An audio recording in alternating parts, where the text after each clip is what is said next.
Hello po sa inyong lahat mga ka-crypto. Ako po si Pinoy Crypto Trader at sa video na ito ay atin pong pag-uusapan ang tungkol sa balitang ito kay Shiba Inu, kung saan ang kanyang weekly SHIB burn or pagsusunog ay nag-skyrocket po or sumabog po ng 11,618%. Kaya yan, ang laki po niyan. At maliban po rito ay meron po tayong malalaman dito na surprising part nito. Yan, meron pong isang nakakasurpresang bagay yan sa napakalaking pagsusunog na ito. Kaya yan, bago po tayo magpatuloy ay nais ko lamang po munang bigyang linaw ang aking disclaimer kung saan ang nilalaman po ng video na ito ay hindi po ito isang financial advice. For education and information purposes lamang po ang layunin nito. Maliban po dito ay nais ko na rin pong magbigay babala na wala pong kahit anumang group chat ang Pinoy Crypto Trader. Yan, bago po natin umpisahan ang napag-usapan ang tungkol sa balitang ito ay para po sa mga bago lamang dito na hindi pa nakakaalam kung ano ang ibig sabihin ng burn or pagsusunog, ay ito po yung termino o yung term na nababawasan po yung supply ng isang crypto asset. Yan, kasi meron tayong tinatawag na circulating supply. Ito yung kasalukuyang kabuuan ng nabilang ng isang crypto asset. Kaya ayan, ngayon kung pag sinasabi nating nasusunog ay nababawasan po yung circulating supply na ito. Yan, nababawasan. At kung pag nababawasan po yung supply na ito ay tumataas yung demand. Yan, kasi yan po yung tinatawag nilang law of supply and demand. Kung pag lumilit yung supply ay tumataas yung demand. At ang impact po niyan ay tumataas yung presyo ng digital asset na nasusunog. Yan, parang hindi naman po talagang sinusunog yan. Ang talagang ginagawa po nila dito ay sinesend po nila sa mga dead wallet. Yan, kung pag sinabi naman nating dead wallet ay ito po yung mga wallet na walang kahit sino man na may access nito. Ayan, wala nang hindi na mapapakinabangan kung pag na-send dito yung isang crypto asset. Kaya ayan po yung ginagawa ng mga team developers dito kay Shiba Inu. Dahil sa napakalaking supply po nito ay yan, sinusunog po nila or sinesend po nila yung mga supply nito sa mga dead wallet para hindi na mapakinabangan at syempre para isang paraan na rin ito para tumaas yung kanyang presyo. Tumaas ang presyo ni Shiba Inu. Kaya ang buong community po ng SHIB ay nagsasaya kapag may nagaganap na pagsusunog. Lalong-lalo na kung pag malaki yung amount na nasusunog. Kaya yan po para sa mga bago lamang dito, mga bago lalong-lalo na dito sa yan pag-i-invest kay Shiba Inu. Sabi po rito ay pace of removing SHIB meme tokens from circulation soared since last Monday. Yan, nitong nakalipas na Lunes ay yan, sumabog po ang burn rate ng Shiba Inu. Yan, ito yung rating niya ay ito yung parang sumusukat sa kung gaano kalaki yung nasusunog na amount. Kasi syempre kung pag malaki ay mas masaya tayo kasi malaki ang maibabawas na naman sa circulating supply ng Shiba Inu. SHIB Burn Tracking Service has reported a drastic increase in the Shiba Inu burn rate that has taken place within the past 7 days as several billions of meme coins have been destroyed. Kaya yan, ito pong si SHIB Burn. Yan, isa po itong tracking portal na talagang ginawa po ng mga team developers na magbigay ng report sa atin sa mga nasusunog na amount ng Shiba Inu tokens. Yan, may updated po siya live na nakikita natin yung mga nasusunog dyan. Kaya yan po, bisitahin lamang po natin. May yung kanilang website. Meron pong website yan. In the meantime, since the middle of last week, the SHIB price has plunged by 7.75% despite several attempts to break above the 40 digits 1006 level and remove another zero. Kaya yan, itong kalagitnaan ng nakalipas na linggo ay ang presyo po ni Shiba Inu ay bumagsak po ng 7.75%. Yan, sinusubukan po niyang basagin ang presyong ito 40 digits 1006 pero mukhang nabigo po siya. hindi po niya kinayang basagin or tagusin ito at tumalbog po siya at bumagsak ng 7.75%. Ganyan po talaga ang magiging price action ng isang crypto pag hindi niya kakayaning basagin ang isang resistance line. Tatalbog po siya na parang bola. Pero kung pag nabasag niya ito ay parang salamin na mababasag yung resistance line at tatagos po siya. Ito po yung inilabas na tweet ng Shibburn. Ayan, sa kanilang hourly SHIB update na amount ng pagsusunog ng Shiba Inu. Yan, nagbibigay na rin po sila ng mga datos tungkol sa kalagayan ng Shiba Inu, yung kanyang SHIB price, yung kanyang market cap at saka yung kanyang total supply. Yan, nung mula sa kanyang tweet na ito, yan, kailan ba yun? Anong oras ba ito? Yan, 4 PM. Yan, January 15, 2024. Ayan, hindi natin alam kung oras ba ito sa yan, oras po siguro ito sa US.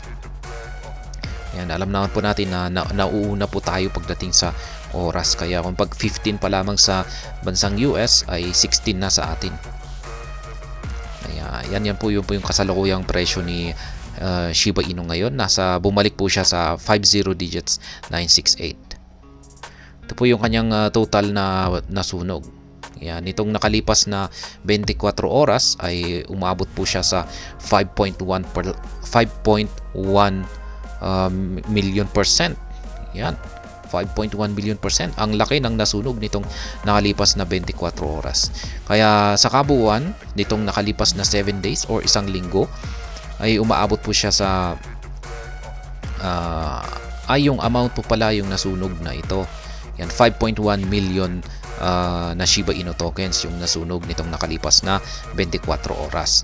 At saka nitong nakalipas na 7 days ay nasa 9.4 trillion yung nasunog na amount ng Shiba Inu tokens. Kaya umaabot po yan sa 11,618.56% na burn rate. Billions of Shiba Inu destroyed within week.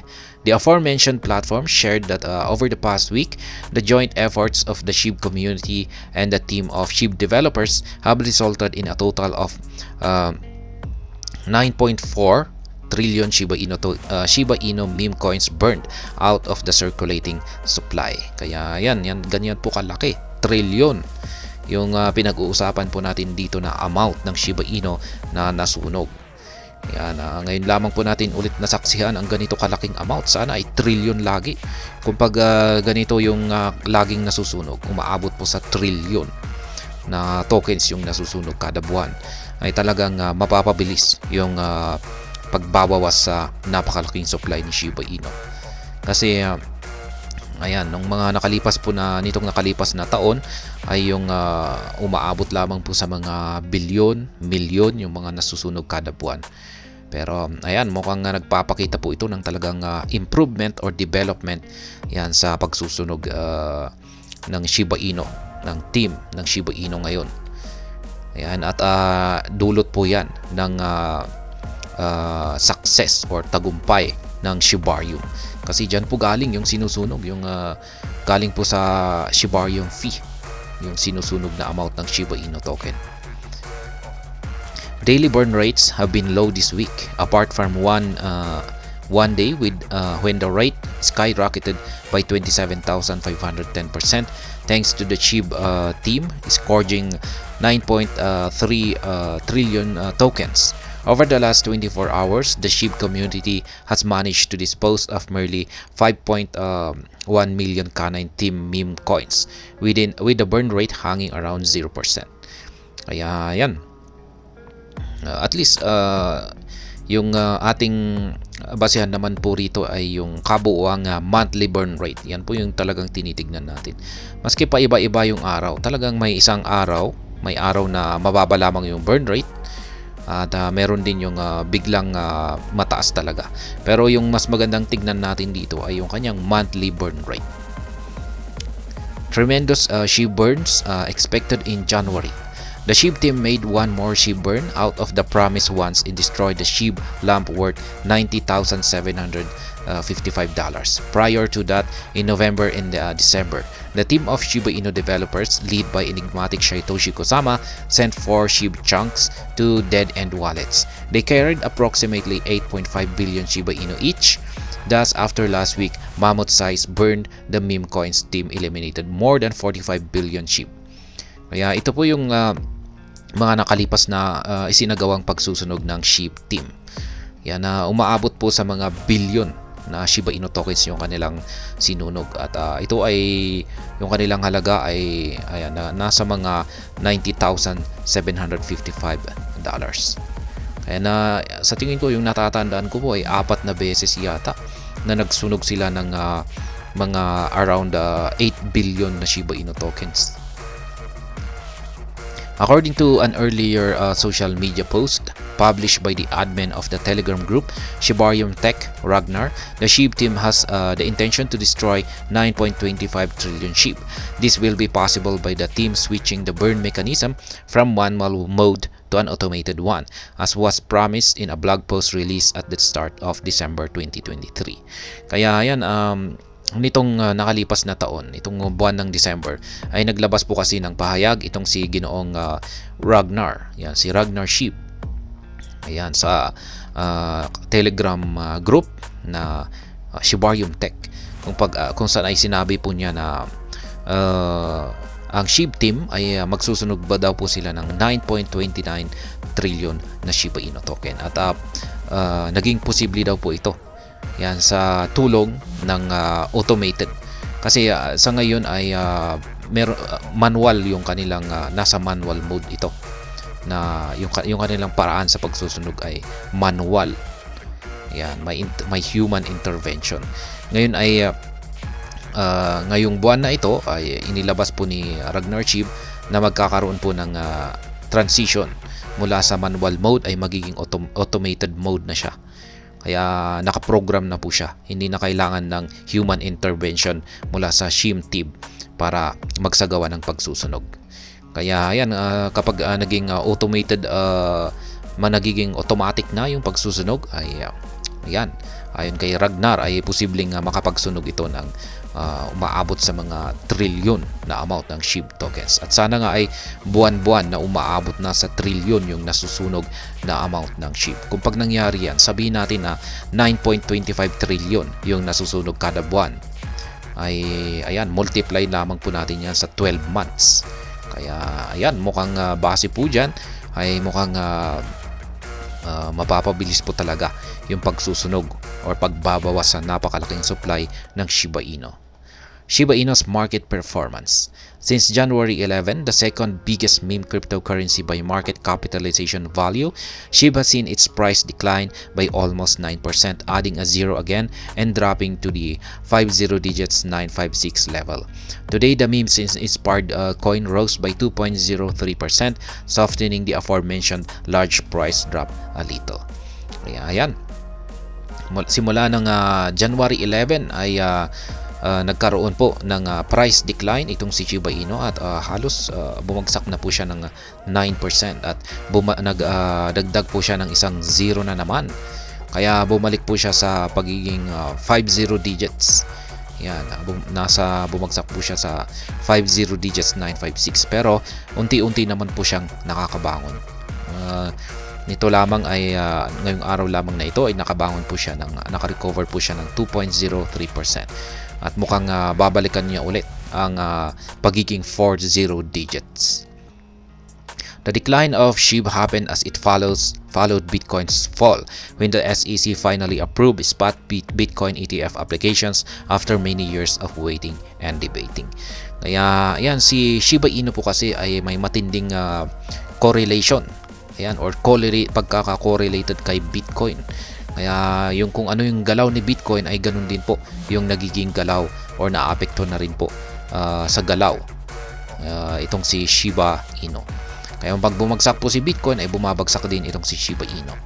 Kaya ayan, meron po talaga silang tawag po dyan ay meron silang napakalapit na correlation. Yan, kasi bumagsak po kasi si Bitcoin nung nagkaroon ng approval ang spot Bitcoin ETF. At ayon po sa mga sources na mga balita ay marami pong nag-take profit or nagbenta at yan po yung nagdulot ng selling pressure. Kaya ayan ang nangyari. Sumunod si Shiba Inu sa pagbagsak ni Bitcoin. Pero ngayon ay mukhang nakakabawi na po. Kasi mukhang tapos na po yung mga nagti-take profit dyan. Ayan. Kasi kung pag natapos na sila at nakapag-take profit na sila ay ayan, medyo luluwag na yung selling pressure at dito na talaga mag-uumpisang umangat si Bitcoin at syempre maging itong si Shiba Inu. At ayan, hanggang dito na lamang po tayo sa video na ito. Sana po ay inyong nagustuhan ang aking paliwanag dito. Kung inyo po itong nagustuhan ay pakiclick lamang po ang like button nito. Para naman po sa mga bago lamang dito, kayo po ay aking inaanyayahan para mag-subscribe. Pakiclick na rin po ang bell icon nito dahil ito po ang siyang magsisilbing notification nito sa mga bago kong videos na akin pong ina-upload sa aking YouTube channel na ito. Marami pong salamat sa panonood, ingat po tayo lagi at God bless po sa ating lahat.